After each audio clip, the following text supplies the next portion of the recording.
Hello, ladies and gentlemen. I welcome you back to DTC Official GH. This is the spot where we bring you everything business, personal development, and any other news that will put you in your positive zone. Today, I have with me here Kume Nelson Agosi. He is the author of the 25 Affirmations that is igniting a positive mental reset. And if I should tell you anything, affirmations is simply a simple short statement which, when repeated over and over and over again, acts directly in your subconscious mind and it starts appearing in your reality. And so before I delve in there, I want him to introduce himself to us before we delve into a short conversation. Hello, sir. You are welcome to dtcofficialgh.com. Can you please introduce yourself to our audience? First, thank you for having me. My name is Kume Nelson Agosi. Like you mentioned, I'm the author of 21 Affirmations. I'm a corporate wellness consultant. I'm a self-actualization coach and an author. I'm very passionate about mindset development and training because I feel like one of the biggest issues we have in Africa right now is mindset development and integrity. So I'm very, very passionate about anything that has to do with developing the minds and hearts of my people. All right. He's very passionate about everything that is edged towards developing the hearts and minds of his people.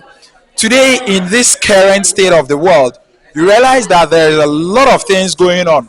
There is a lot of negativities going on that, if you don't take care, could cloud your mental edifice. In this case, my question to him is, as an affirmationist, or as somebody who is so interested in how people think and our mindset, how do you think people can detox negativity from the system, from the things that they take in? How do they detox negativity from it such that they will be able to maintain a positive posture at any point in their life? Well, that's a very, very powerful and important question, and that's exactly what my book 21 Affirmation talks about, right? The very first step is awareness. Becoming aware, like you said, that the world is filled with a lot of negative triggers, right? So when you now become aware that the world is full of negative triggers, you can now become accountable because nobody's going to come and save you, right? First is awareness that there are these issues in the world. The next is nobody's going to save me, so I need to become accountable for myself. So now, how do we go through the steps of reprogramming our mind from all the negativity in the world to being more positive? First things first, I'll say the most powerful tool is becoming aware of gratitude. Gratitude is the superpower that we all human beings have to renew our mind states whenever we find ourselves in a negative position. And why is gratitude good is that it gets you to focus on opportunity, it gets you to focus on abundance versus focusing on lack and scarcity and things that are not going your way, right? So moving on from gratitude, next thing is becoming aware of forgiveness. Because what does forgiveness do? It keeps us tied to past negative experiences, past negative events that we should be letting go of. So forgiveness allows us to create space for new memories and new experiences to manifest. Next is letting go of guilt and self-judgment. Are you seeing how we're going from first, lack of gratitude, second, unforgiveness, meaning our hearts are heavy, right? Next, guilt, meaning that we're weighed down by those negative energies. Next, judgment, judging other people and judging ourselves, right? So those are four very important pillars. Then the next thing I always tell people is this: conscious thinking. It starts from conscious breathing. When you are breathing consciously, right, you're aware of how you breathe. You can become aware of every single aspect of your life, starting from your thoughts to your emotions, then your body, right? Then next I talk about trust. Then I also talk about being clear with your visions and with the things that you want to achieve in life. When you have a clear goal that I know, okay, I want to achieve C, I don't want to achieve G. Once I get to C, I stop, I've achieved my goal, right? So a combination of all these things are tools that we must constantly be using to recenter our minds back in the positive, because there are always going to be challenges, there are always going to be negative triggers. So I tell people it's like brushing your teeth. It's a daily cleansing of the mind and of the heart that you as a person must become accountable for on your own. Right, that was quite insightful and it's so much to chew on.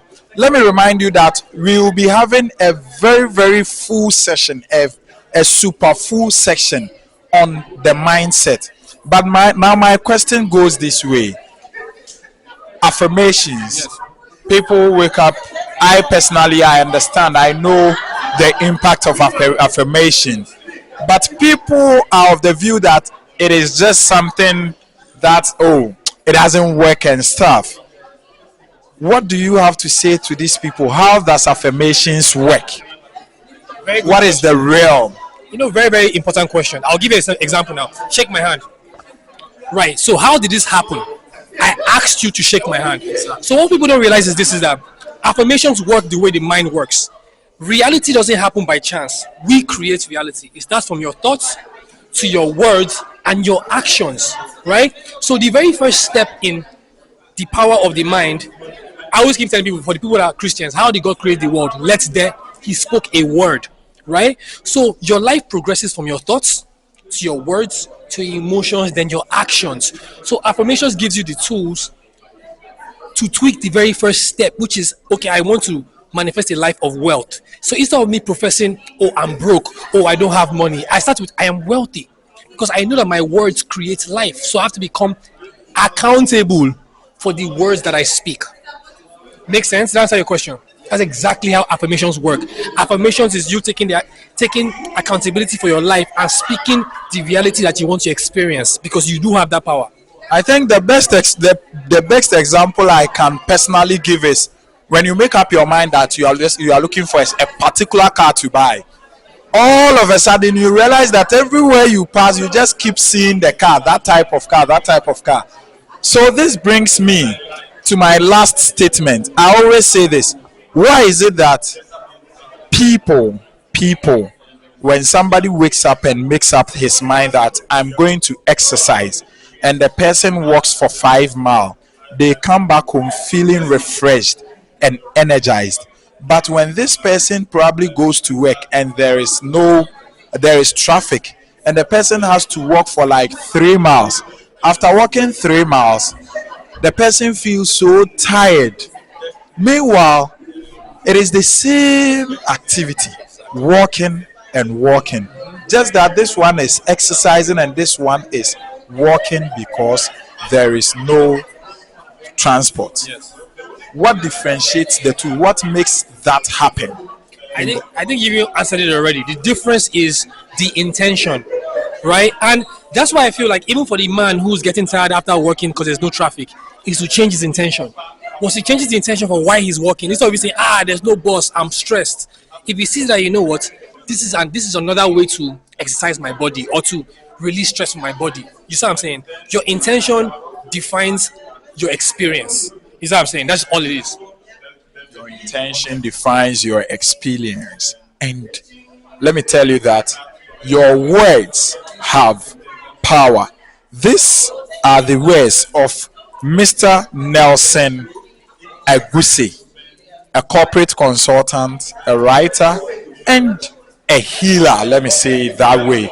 This has been an insightful section. Make sure you subscribe to this channel, and I will leave a link in the comment section below so that you can get a copy of the book 21 Affirmations, how to shift your mind from negativity to positivity.